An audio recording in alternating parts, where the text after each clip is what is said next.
Assalamualaikum warahmatullahi wabarakatuh. Perkenalkan, nama saya Resti Yulianti dari kelompok 6B. Di sini saya akan menganalisis kasus nomor 3. Bahasa Indonesia berfungsi sebagai bahasa nasional dan juga sebagai bahasa negara. Jelaskan konsep yang berbeda di antara keduanya. Mengapa harus dibedakan? Bagaimana proses perbedaan di antara keduanya?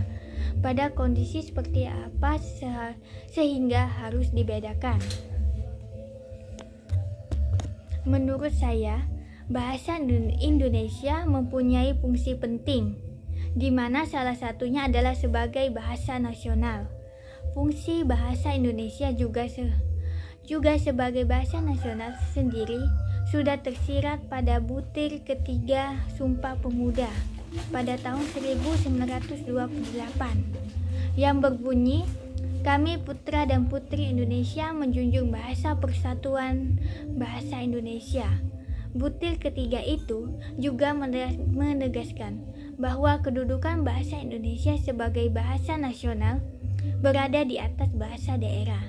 Secara umum, bahasa Indonesia sebagai bahasa nasional ada 4, yaitu salah satunya yang pertama, sebagai lambang kebanggaan kebangsaan. Pada fungsi ini, bahasa Indonesia dianggap mampu mencerminkan nilai-nilai sosial budaya Indonesia yang mendasari rasa kebanggaan terhadap bangsa Indonesia. Agar fungsi ini tetap terjaga, bahasa Indonesia harus terus dipelihara, dijaga, dan dikembangkan. Kebanggaan masyarakat dalam penggunaan bahasa Indonesia pun harus terus ditingkatkan.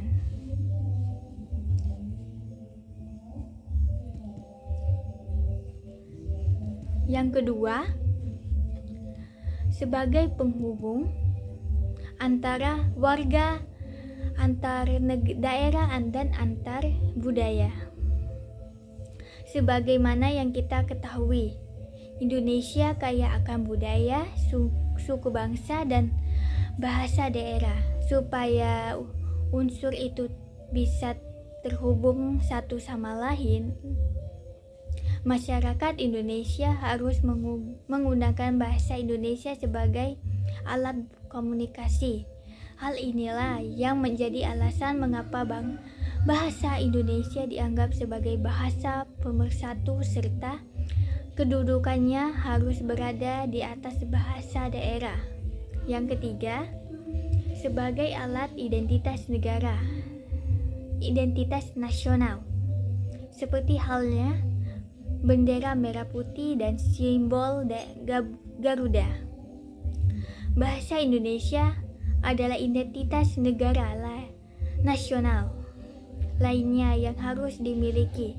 Agar identitas ini senantiasa hadir, masyarakat harus tetap menggunakan bahasa Indonesia dalam kehidupan sehari-hari, baik di pergaulan maupun lingkungan kerja. Yang terakhir, yang keempat, sebagai alat pemersatu suku bangsa di Indonesia. Fungsi ini masih ada hubungannya dengan fungsi kedua. Dengan adanya bahasa Indonesia, setiap suku bangsa di Indonesia bisa berkomunikasi dengan lebih lancar dan terhindar dari kesalahpahaman. Hal inilah yang memicu persatuan dan keharmonisan antar suku budaya di Indonesia. Walau menggunakan bahasa Indonesia, setiap suku budaya di Indonesia masih tetap bisa menggunakan bahasa daerah mereka masing-masing, serta tetap menjaga nilai-nilai sosial budaya yang mereka yakini.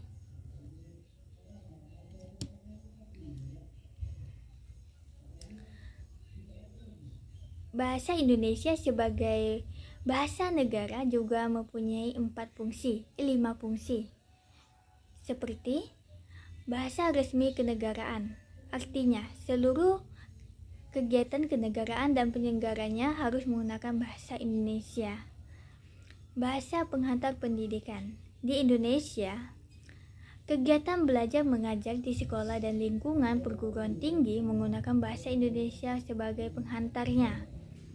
Bahasa komunikasi tingkat nasional. Dalam hal ini, bahasa Indonesia berfungsi sebagai alat penghubung dalam kepentingan perencanaan dan pelaksanaan pembangunan nasional, serta kepentingan pemerintah yang lain. Yang keempat, sebagai bahasa media massa, penyampaian berita lewat media massa juga menggunakan bahasa Indonesia sebagai bahasa baku. Yang terakhir, yang kelima, bahasa pengembangan dan pemanfaatan ilmu pengetahuan dan teknologi. Di sini bisa ada perbedaan antara bahasa nasional dan bahasa negara. Bahasa nasional, bahasa yang digunakan secara umum antar daerah dan atau antar wilayah. Bahasa negara adalah bahasa yang diakui secara hukum sebagai bahasa yang digunakan suatu negara tersebut. Bagaimana proses perbedaan antara keduanya dan kondisi seperti apa ya sehingga harus dibedakan. Pada mula sejarah bahasa Indonesia yakni bahasa Indonesia lahir pada tanggal 28 Oktober 1928.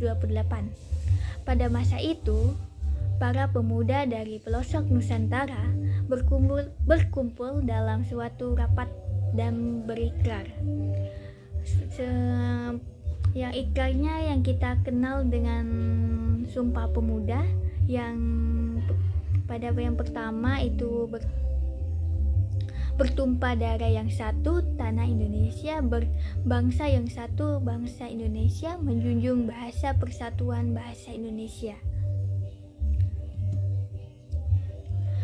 Pada ikrar para pemuda ini dikenal sebagai Sumpah Pemuda. Unsur yang ketiga dari Sumpah Pemuda merupakan pernyataan tekad bahwa bangsa Indonesia merupakan bahasa persatuan bahasa Indonesia, bangsa Indonesia. Pada tahun 1928, itulah bangsa Indonesia dikukuhkan kedudukannya sebagai bahasa Indonesia. Nah, bahasa Indonesia lalu dinyatakan kedudukannya sebagai bahasa negara pada tanggal 18 Agustus 1945 karena pada saat itu Undang-Undang Dasar 1945 disahkan sebagai Undang-Undang Dasar Negara Republik Indonesia. Dalam Undang-Undang Dasar 1945 pada pasal 36 disebutkan bahwa bangsa Indonesia ialah bahasa negara. Pada pasal 36 disebutkan bahwa bahasa negara ialah bahasa Indonesia. Sekian dari analisis yang saya sampaikan. Terima kasih. Assalamualaikum warahmatullahi wabarakatuh.